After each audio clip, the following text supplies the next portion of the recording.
169 teachers, representing 95% of teachers in our primary schools, have laptops. Our focus now is on providing similar laptops for teachers in our high schools as we seek to encourage the use of technology as an important contributor to the teaching and learning experience. Our efforts to have all our schools equipped with adequate internet connectivity are underway, and already many of our schools have been connected.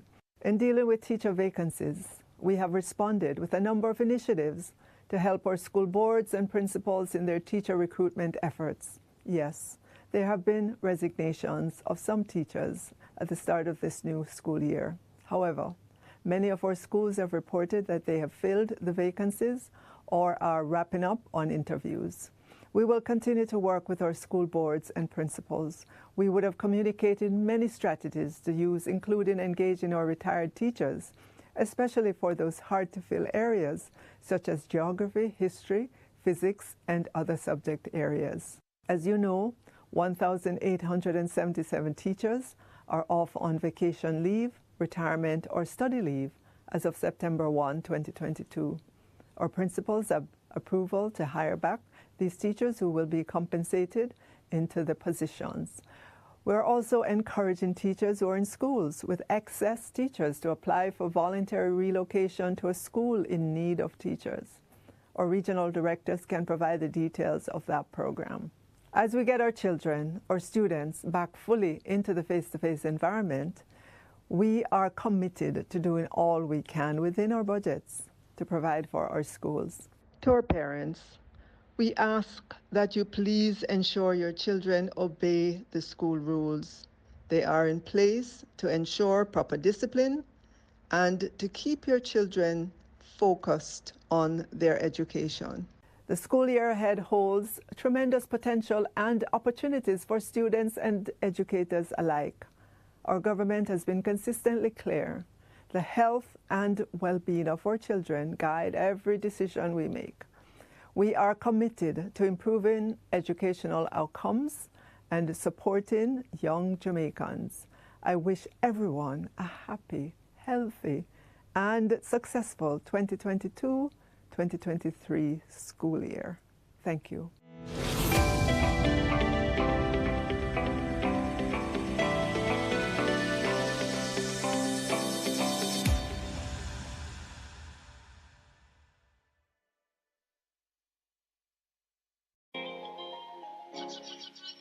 Locks, braids, afros, wave cuts, bantu knots. Here is a frequently discussed, hotly debated, and deeply personal issue for men and women of all ages. That is why in 2020, the Ministry of Education encouraged students to celebrate their natural hair with World Afro Day. As a predominantly Black country, the Ministry of Education understands that the acceptance of our racial and cultural uniqueness means stepping away from ingrained colonial perspectives about the appropriateness of Black hair in schools and professional settings. We want our students to express themselves with respect and to treat others with respect. So the Ministry of Education has undergone an evaluative process to look at the hair policy in the school system. This change in policy will allow students to wear their afros, locks, braids, and other protective hairstyles associated with their racial and cultural identity. One of the most important changes to note is that locks will be generally accepted for both boys and girls. There will no longer be a process of applying to the Department of Education to state that they're being worn for religious reasons. This policy in its entirety will be made available on the Ministry of Social Development and Education Facebook page and the Government of Angola Facebook page. National Children's Day provides an opportunity to celebrate our children and their achievements, bring focused attention on their rights, and promote positive family and community engagement with them. We mark this day as part of Child Month in May. The theme for Child Month 2022 is Listen Up! Children's Voices Matter, and is aimed at encouraging the wider society to provide the platforms and opportunities for children to express themselves and to share their perspectives about what matters to them. I'm encouraging all of us as parents and guardians at home, as teachers in schools, and leaders and mentors in religious and civic groups to enable discussions in a positive and non-judgmental environment that will give our children a sense of confidence to speak their truths without fear of negative reactions. Too often, children suffer in silence, fearful of repercussions if they express frustration or report abuse. Let us break this cycle of silence by facilitating safe environments for our children and to speak up and speak out.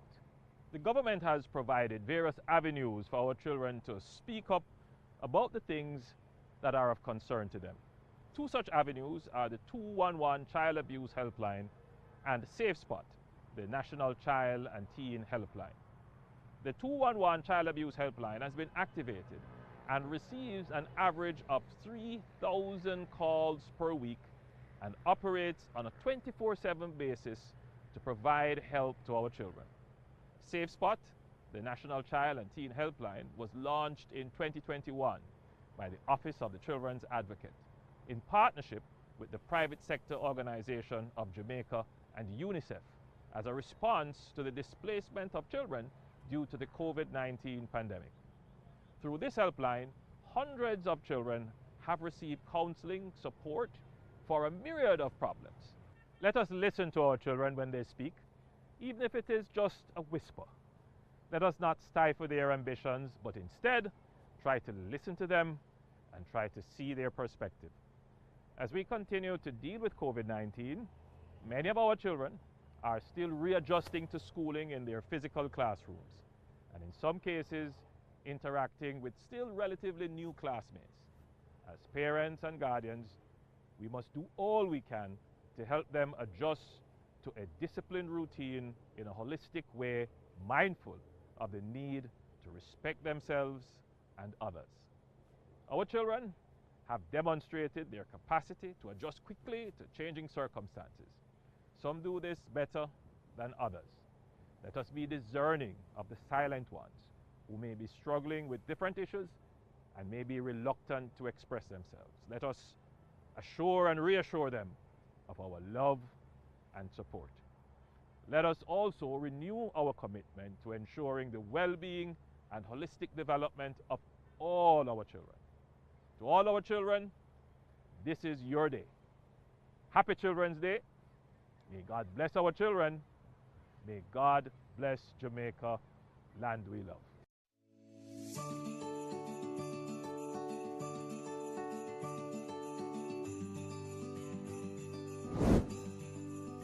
The platform was initially developed to facilitate the electronic submission and monitoring of school board minutes to provide technical support to school boards. The platform, however, is being designed as part of a wider strategy to assist the boards to carry out their functions more efficiently. A pool of resources for school chairmen and members will also be provided on the platform. Here you will find the main tabs to navigate a selected school or public educational institution. A navigation menu is located at the top right corner where you will find additional information such as contact information and resources to support the process. The system is very secure and has advanced security features. Files are stored in a secured cloud storage environment, box.com, and linked to the main website that was created using Google Sites. We recognize that the minutes of meetings contain confidential information, and in this regard, mechanisms are in place to protect and maintain the integrity of the system and to ensure that strict confidentiality is always observed. Permission levels are active and school folders are shared only with persons who are authorized to do so. The system will be monitored on a regular basis to ensure relevance and uptake. On the resource page, you can find a variety of materials to assist you in carrying out your role as school members. Other information will be provided on a timely basis to assist the schools and institutions in navigating the platform and accessing vital resources. Upload process. A copy of the board meeting minutes can be uploaded in just a few clicks. To navigate your school's folder, please follow these simple steps. 1. Select the school tab on the dashboard. 2. Select your region. 3. Select your school type. Schools are listed in alphabetical order. Once you select your school, your shared school folder will be presented. Select Upload, navigate to your file, select Open, and the file will be uploaded. Congratulations! You have successfully uploaded your document.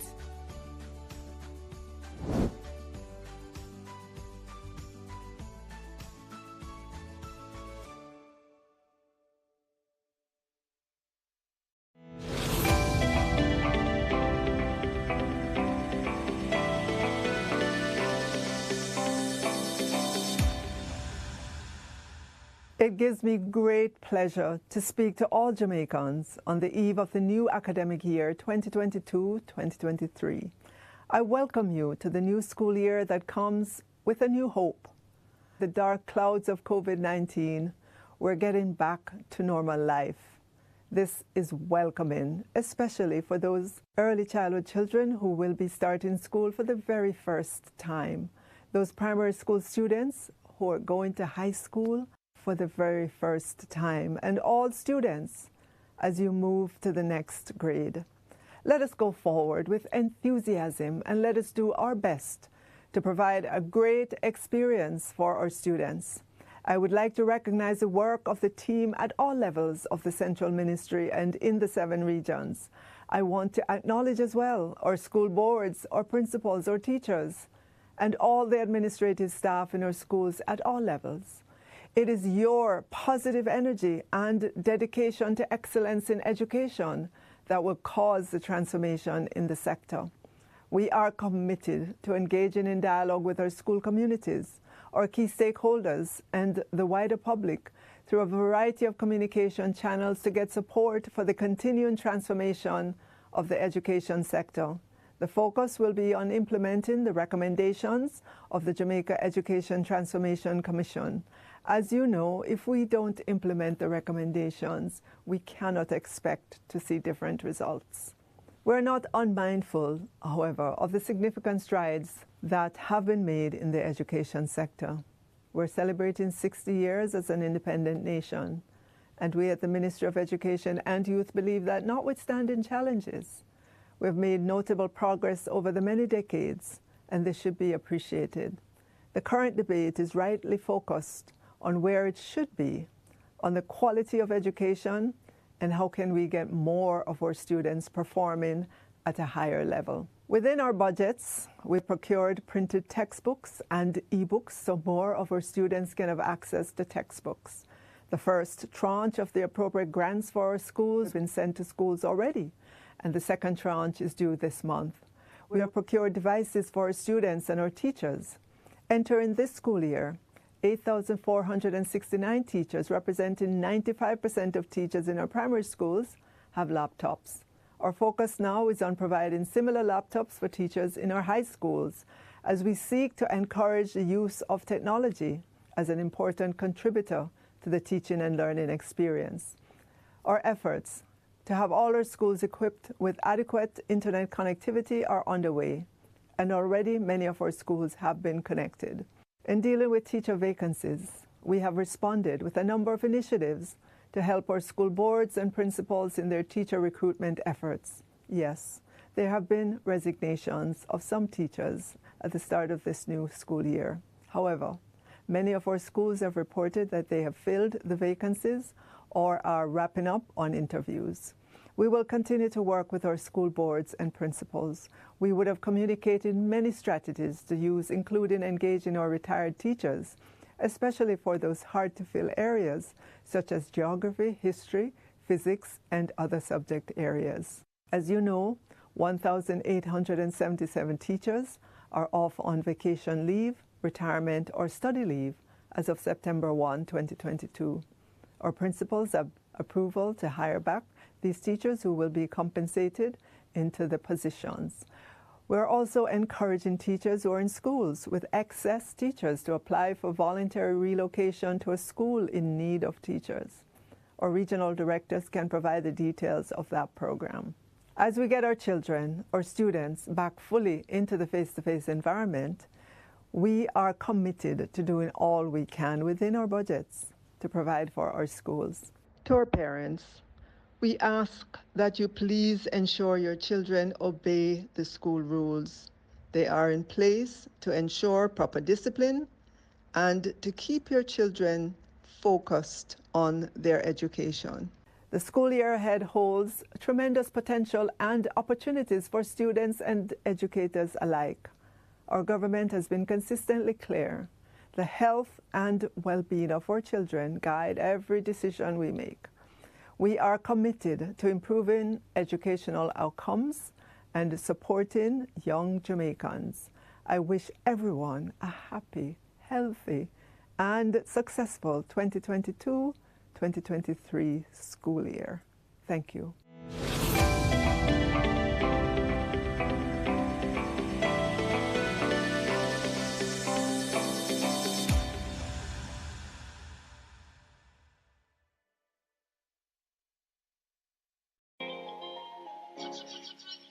Locks, braids, afros, wave cuts, bantu knots.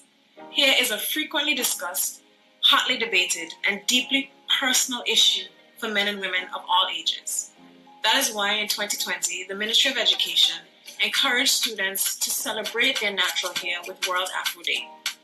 As a predominantly Black country, the Ministry of Education understands that the acceptance of our racial and cultural uniqueness means stepping away from ingrained colonial perspectives about the appropriateness of Black hair in schools and professional settings.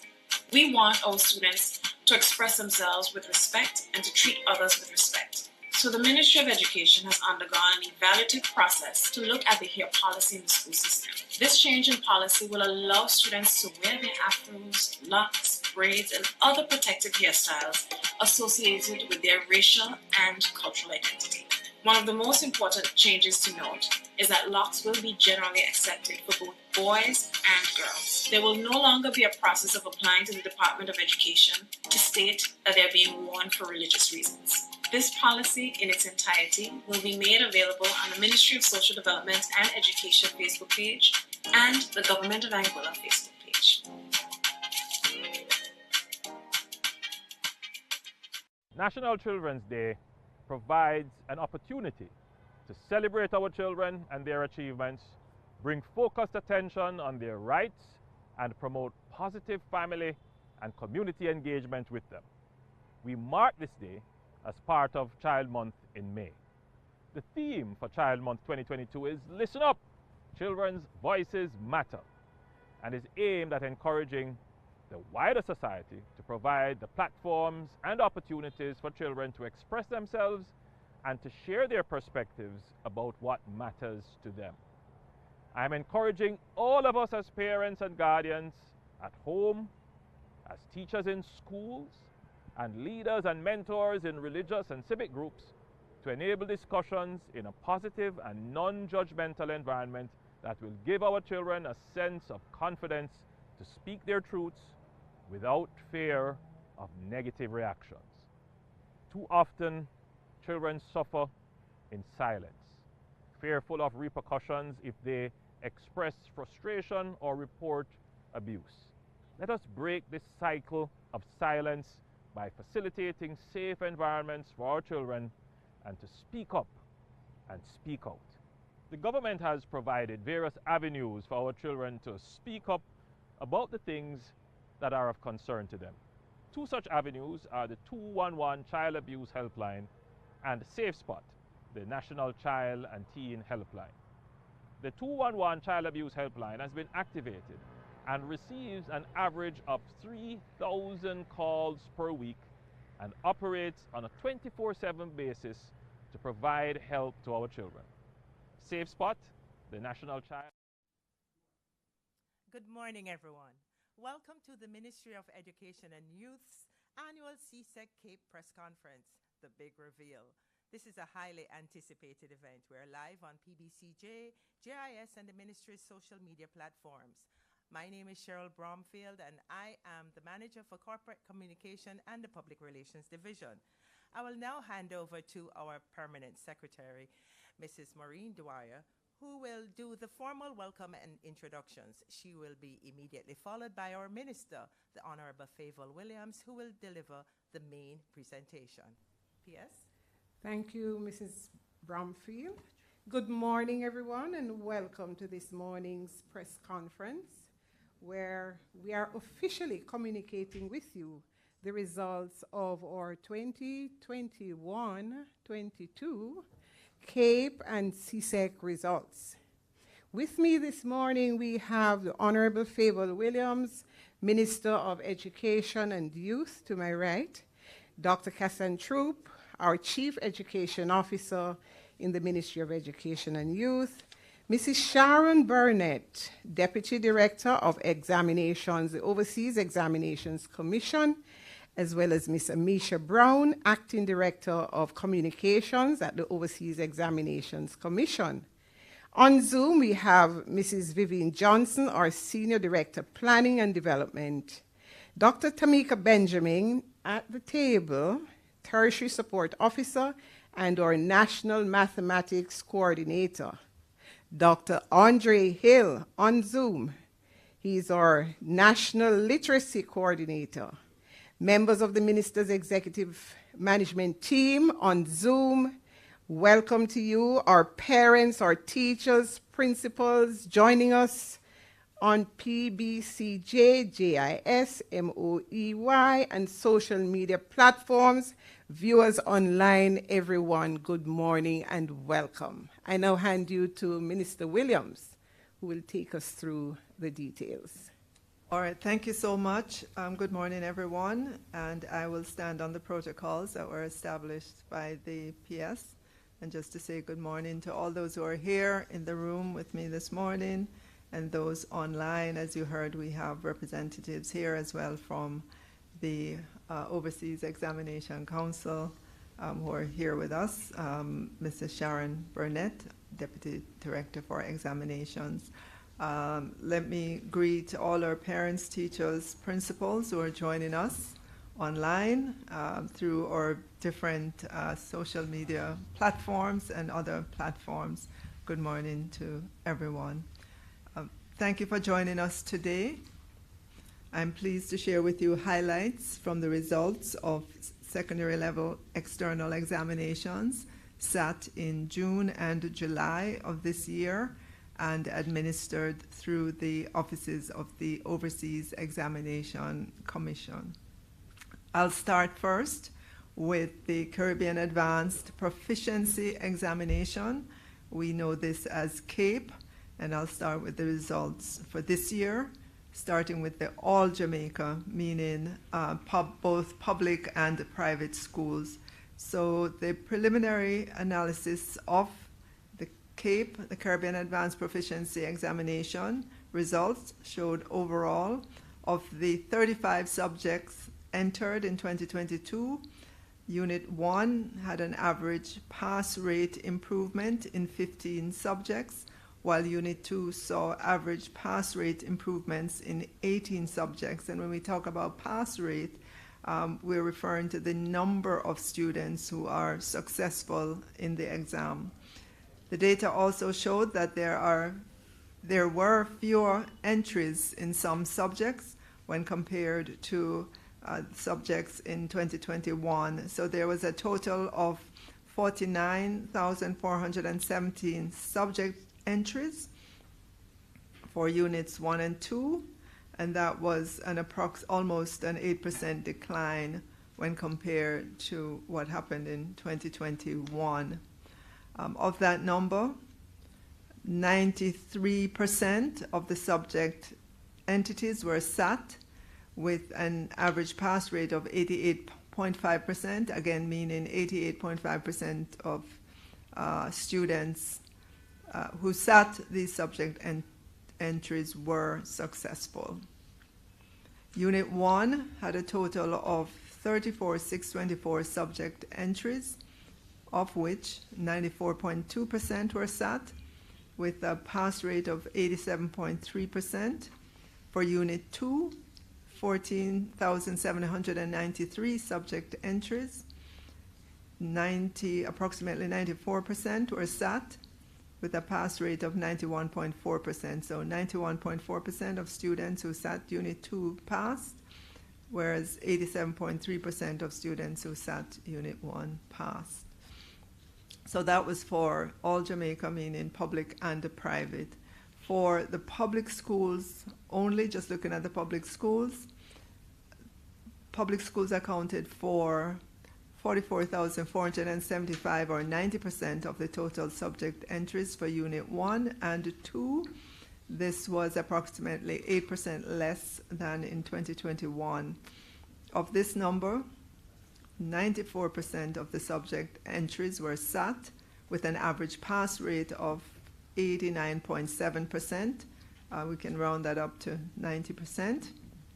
Unit 1 had a total of 31,099 subject entries, of which 93.7% were sat with a pass rate of 88.4%. If we look at Unit 2, of the 13,376 subject entries, a total of 95% were sat with a pass rate of 92.6%. There were some deferrals, 183 deferrals from the 34 subject areas. It is to be noted that performing arts, Unit 2, music, and cinematic arts were not administered this year. Turning now to the number of candidates, so we would have talked about the subject entries, the number of candidates. A total of 11,649 candidates were entered for both Units 1 and 2 from secondary level schools. This was a 6% decline when we compare that number to what we saw in 2021. I am going to give you just some details in terms of the actual subject areas and give you a sense of the number of students that passed. So if you look at, this is Unit 1, Caribbean Studies, 92.7% passes. Digital Media, 93.6%. Entrepreneurship, which is good, 91.2%. French, 100% of the student passed French. Geography, 95.3%. Law, 92.7%. English Literature, 95.5%. Physical Education and Sport, 95%. Physics, 96% of students who took physics passed. Sociology, 95.4%. Spanish, 98.5%. And Tourism, Unit 1, 97.8%.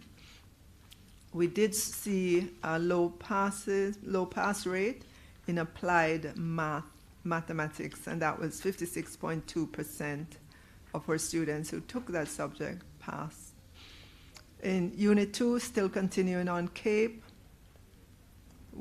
15 subject areas had an average pass rate over 95%.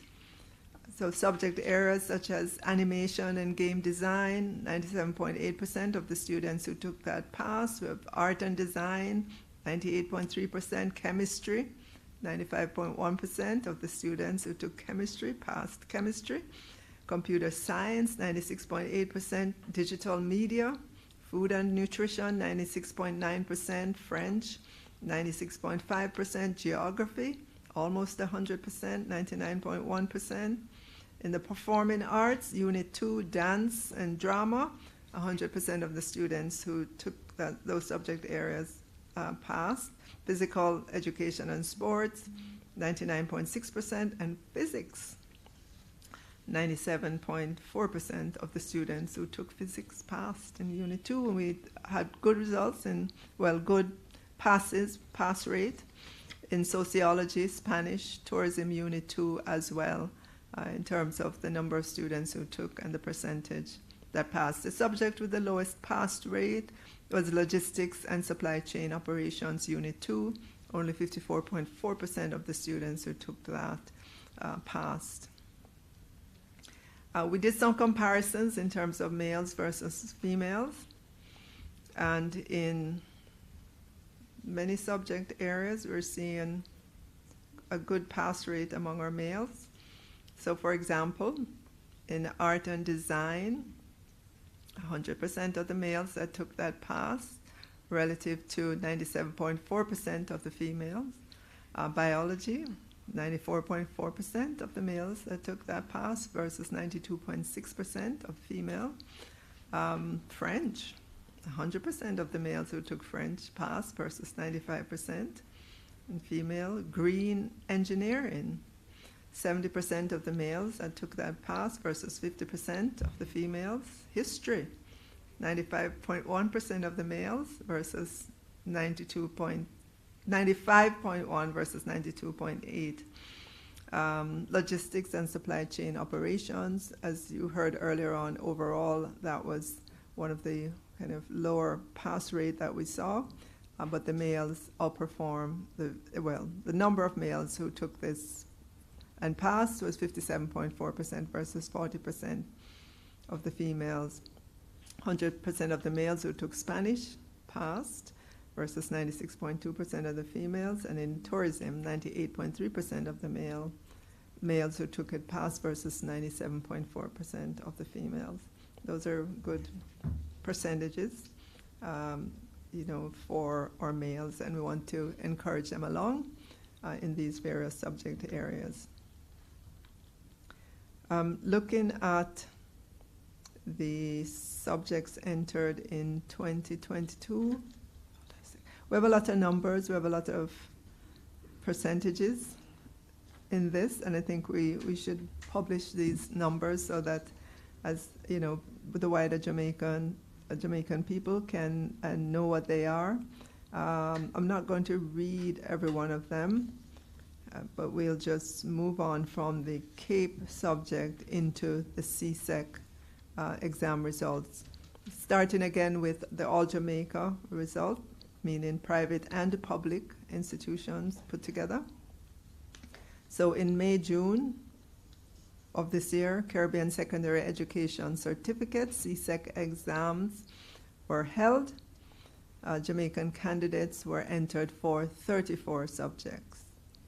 A total of 46,727 candidates were registered to sit the exam, of which 28,658 or 61.3% were females, and 18,069 were males. Of those who entered, 91% approximately of the candidates sat the exams.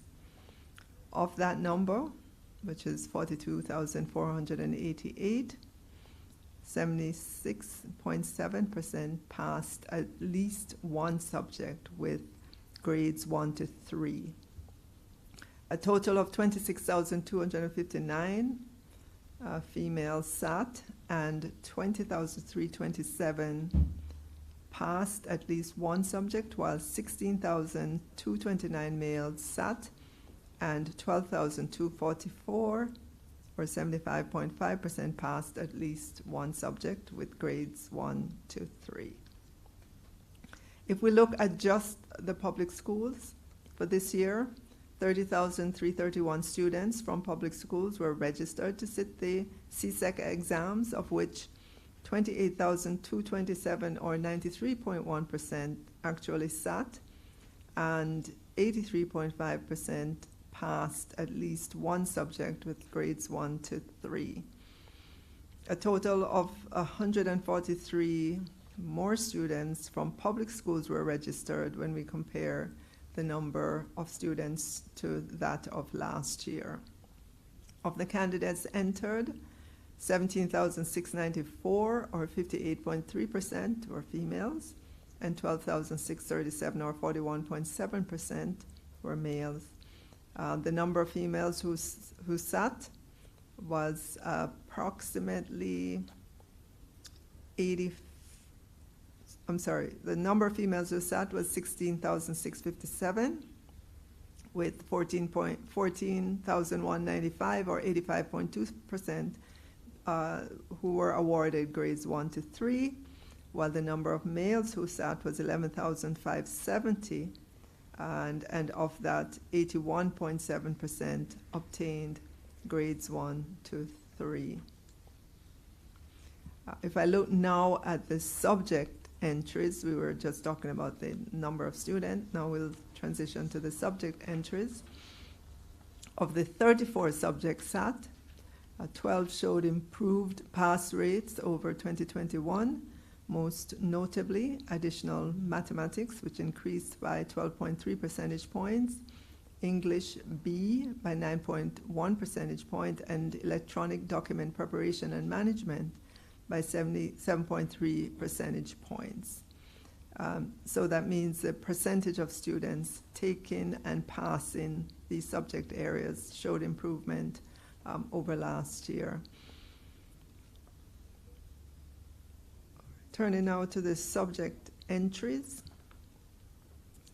161,496 subject entries, of which 149,998 were SAT. There were 11,431 less subject entries in 2022 than in 2021, while the number of entries SAT was 5,737 less than those SAT in the previous year.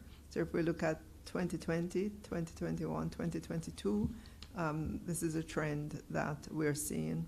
There were deferrals of 1,155 entries in 34 subject areas.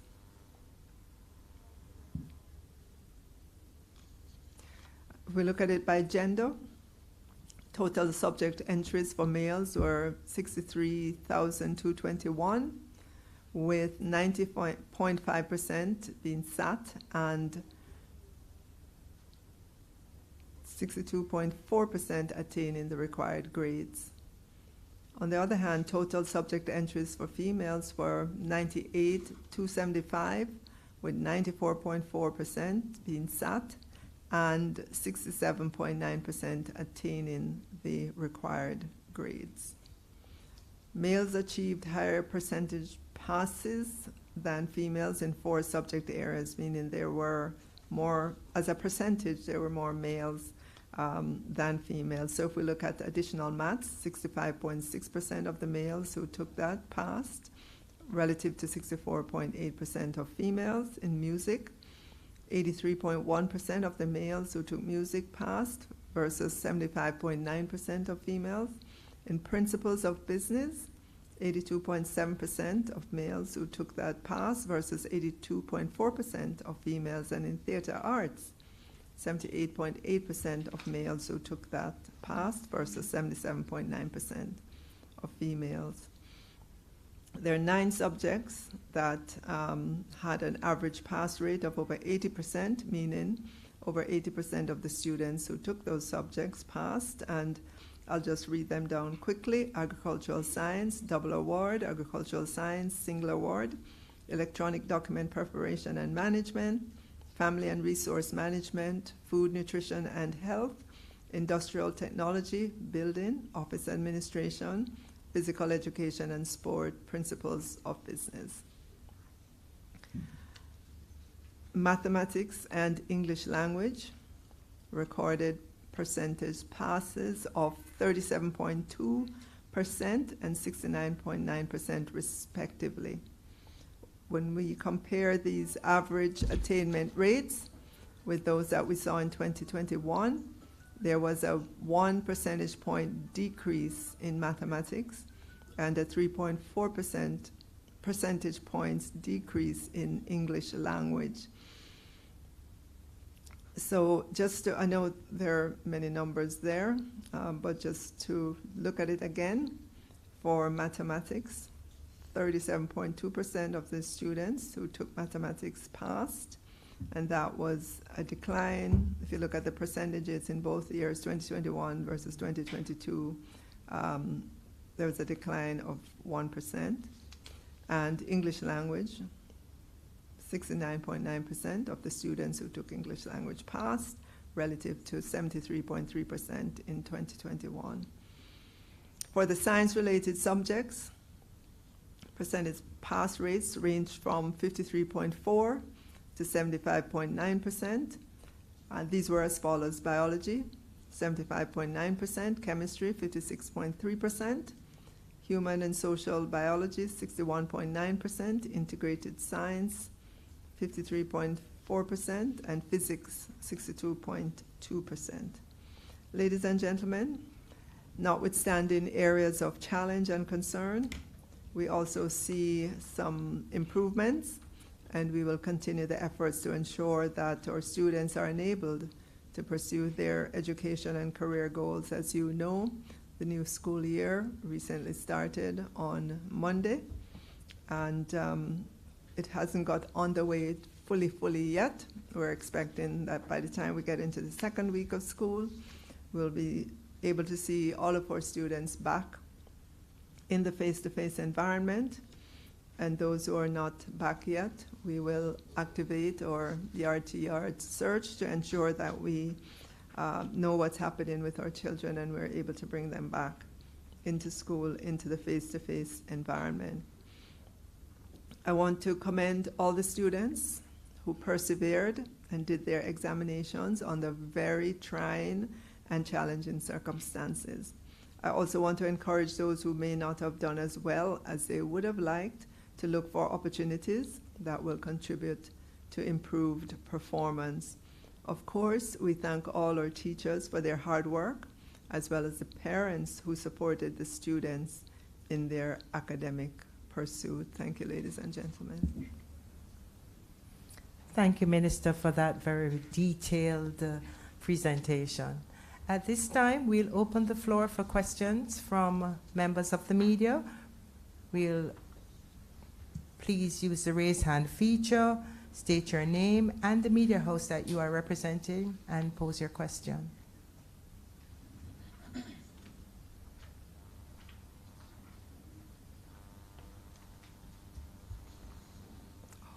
Unmute your mic. Good morning, Brittany here from the Jamaica Observer.